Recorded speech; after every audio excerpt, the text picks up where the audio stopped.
War has a specific sound. You learn to categorize it within your first week at the front. There is the sharp crack of a sniper's rifle, a sound that snaps the air like a dry twig. There is the dull, rhythmic thud of the heavy artillery miles away, shaking the coffee in your tin mug. There is the whistle of a shell incoming, the sound that tells you to pray, and the earth-shattering roar when it lands, the sound that tells you God isn't listening. You get used to the noise. The noise is honest. The noise warns you. The noise tells you that you are still alive because you can hear it. But on April 22nd, 1915, in the Ypres salient, what killed us wasn't the noise. It was the silence. And it was the most terrifying thing I have ever experienced in my life. I want you to close your eyes and imagine the setting, because history books show you black and white photos of mud, but they don't show you the colors of that day.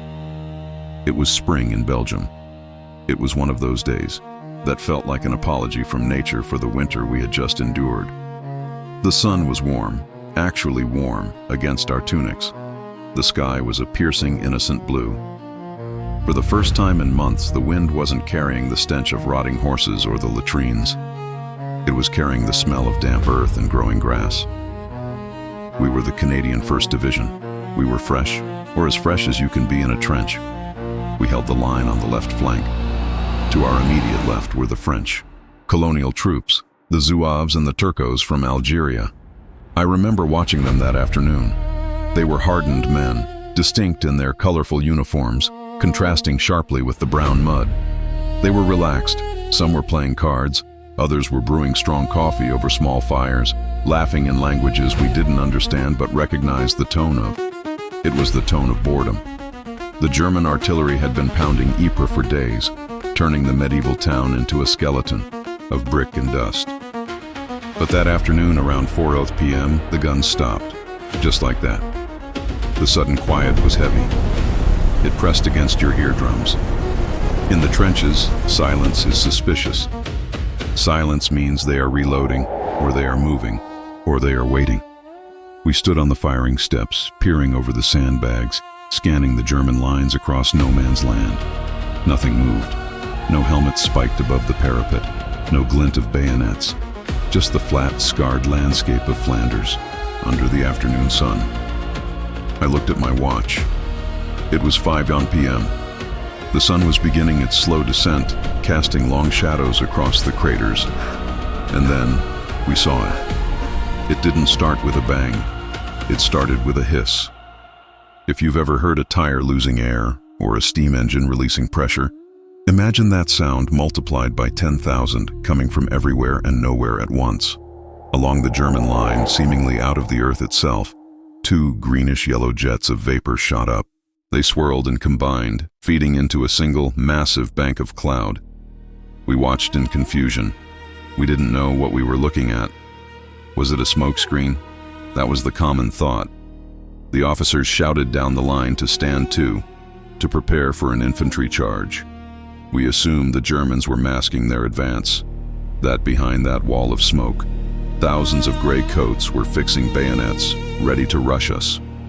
We checked our Ross rifles, damn things that jammed if you looked at them. Wrong. And we waited for the whistle. We waited for the charge. But no soldiers came through the smoke. Only the smoke came. It moved with a terrifying, unnatural intelligence. It didn't rise into the sky and dissipate like smoke from a fire or an explosion. It was heavy. It hugged the ground. It poured over the lip of the German trenches like water, flowing down into the shell holes, filling them up, and then spilling over the edges to keep moving toward us. It was caught by a gentle breeze from the north, a breeze that had felt refreshing moments ago, and was now the carrier of our doom. The cloud was beautiful in a sickening way. It was a vibrant chemical green, tinged with yellow, shifting and rolling like a living wall, perhaps 6 feet high. As it drifted closer to the French lines on our left, the sun caught it, turning it into a shimmering golden mist. It looked almost magical. Then it hit the Algerian trenches. I have heard men die in many ways. I have heard the scream of a man hit in the gut, the cry of a man losing a leg, but I had never heard a sound like the one that rose from the French lines that evening. It wasn't a scream of pain. It was a scream of surprise, of pure primal confusion, followed instantly by a silence, and then the coughing. It started as a ripple of hacking coughs, dry and confused. Within seconds, it became a cacophony of retching. It sounded like an entire army was drowning at the same time. We watched, paralyzed, as the Turcos and Zouaves began to break. These were brave men, veterans of savage desert wars, men who would charge a machine gun nest without blinking. But they broke. They scrambled out of their trenches, abandoning their rifles, abandoning their posts. They ran blindly towards the rear, towards us, stumbling, falling, getting up, and running again. As they got closer, the horror of what was happening became clear. They weren't just running away, they were running for air. I grabbed one man as he stumbled past my position. I tried to ask him what was happening, what he had seen. He couldn't speak. His eyes were bulging from his head, red and weeping. His face, I will never forget the color of his face. It was a deep, bruised purple, turning slate gray. He was clawing at his own throat, his fingernails digging into his skin, tearing his tunic open as if the fabric itself was strangling him. He opened his mouth to scream, but all that came out was a pink, frothy foam. He collapsed at my feet, his body convulsing, his chest heaving, trying to pull in oxygen that simply wasn't there. He drowned right there in the mud, at my boots, on dry land. And then, the wind shifted slightly. The edge of the green fog touched us.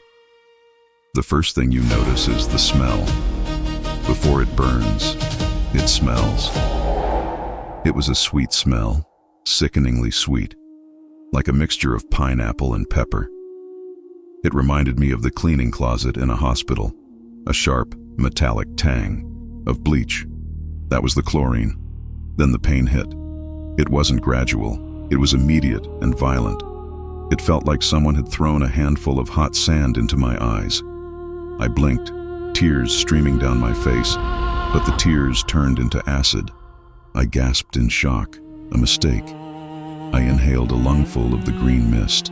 It felt like swallowing a razor blade. My throat clamped shut. It is a primal instinct, the need to breathe, but my body was rejecting the very air around me. Inside my chest, a fire ignited.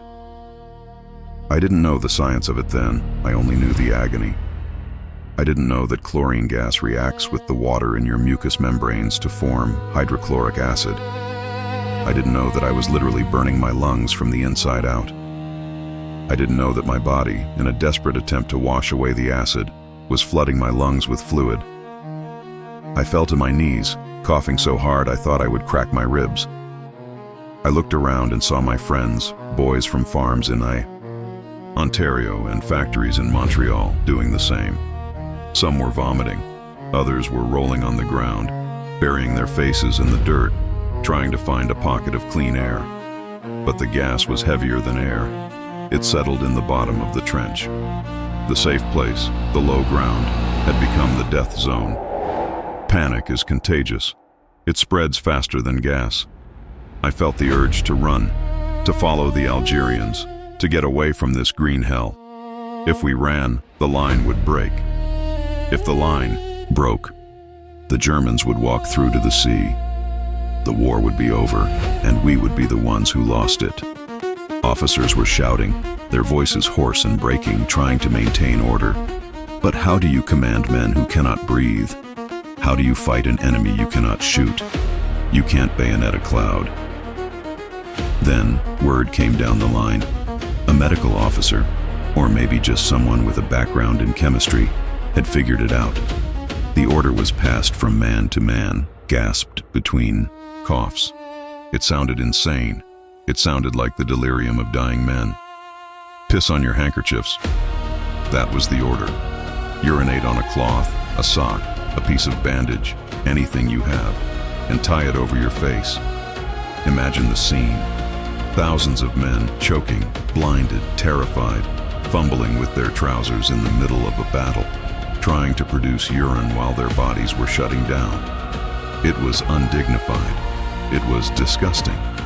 and it was the only reason I am speaking to you today. I found a dirty handkerchief in my pocket. I did what I had to do. I tied the wet, warm cloth over my nose and mouth. The smell of urine was sharp, pungent ammonia, but as I breathed through it, the burning in my chest subsided slightly. The ammonia in the urea was neutralizing the chlorine. It acted as a primitive filter.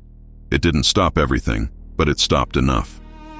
We climbed up onto the fire step, urine-soaked rags tied around our faces, looking like a legion of demented bandits. We couldn't see more than 10 yards in front of us. The green fog was everywhere, but we waited. Through the mist, we saw them, the Germans.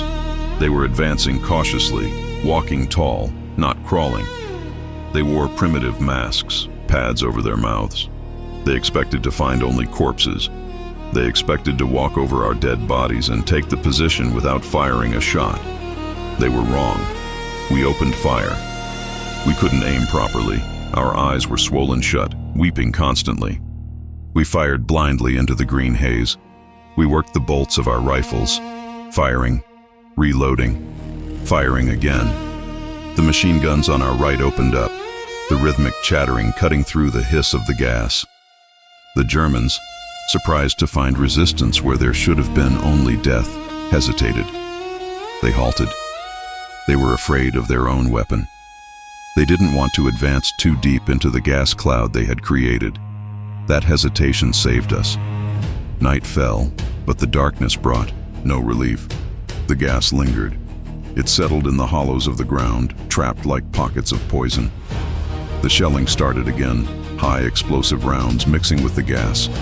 The world was a nightmare of flashing lights and choking fumes. I spent that night listening to the sounds of men dying around me. It is a specific sound, the death rattle of a gas victim. It is a wet, gurgling sound, like a straw sucking the bottom of an empty glass. It goes on for hours. They turn blue, then black. They cough up the lining of their lungs in pieces. They beg for water, but water only makes it worse. I tried to help a boy near me, a kid named Jimmy from my hometown. He had lost his mask, his rag. He was clutching my hand so hard his nails broke the skin. He looked at me with eyes that were no longer human, just pools of terror. He wanted me to do something. He wanted me to make it stop, but I couldn't. I just held his hand until the gurgling stopped and his grip went slack. When the sun rose on the morning of April 23rd, the wind had cleared most of the fog. The devastation was absolute. It looked like winter had struck in a single night. The grass was black and brittle, crunching under our boots. The leaves on the trees had withered and fallen, covering the ground in a dead carpet. The metal buttons on our uniforms had turned green. The breeches of our rifles were rusted, and the bodies. The trench next to us, where the French had been, was a graveyard. Men lay in piles, their faces frozen in masks of agony. But it wasn't just the men. It was the rats. The trenches were usually full of them. Now they lay dead in the thousands, paws curled up. The horses behind the lines were dead, foam around their nostrils. Even the insects were dead. We held the line. The Canadians, the British, the remnants of the French. We plugged the gap. But we were different men than we had been the day before. Before Ypres, there was a sense that war had rules. There was a code. You shot at a man, he shot at you. It was brutal, yes, but it was human. There was a strange sort of honor in it. That morning, looking at the black grass and the blue faces of the dead, I knew that honor was gone. The 20th century had truly arrived. We had used science, the greatest achievement of mankind, to invent a way to slaughter each other like insects. We had turned the very air we breathe into a weapon. I survived the war. I went on to fight at the Somme, at Vimy Ridge. I saw terrible things, but nothing ever haunted me like the green fog. Sometimes, 50 years later, I wake up in the middle of the night. My bedroom is quiet. My wife is sleeping beside me, but for a split second, I can smell it. That sweet, cloying scent of pineapples and pepper. My chest tightens. I reach for a handkerchief that isn't there. They say time heals all wounds. That is a lie. Time just covers them up. The gas didn't just kill the men in the trenches that day. It killed something in the soul of the world. It proved that there is no limit to what we will do to destroy one another. If you are listening to this, and you can take a deep breath without pain, without fear, do it now. Fill your lungs, feel the air. Because I can tell you, with the certainty of a man who has seen hell, breathing is a privilege. And silence is not always peace. Sometimes silence is just the sound of the wind, carrying the end of the world. If you are fascinated by World War I history, military tactics, or just want to feel what it was like to be there, this story is for you.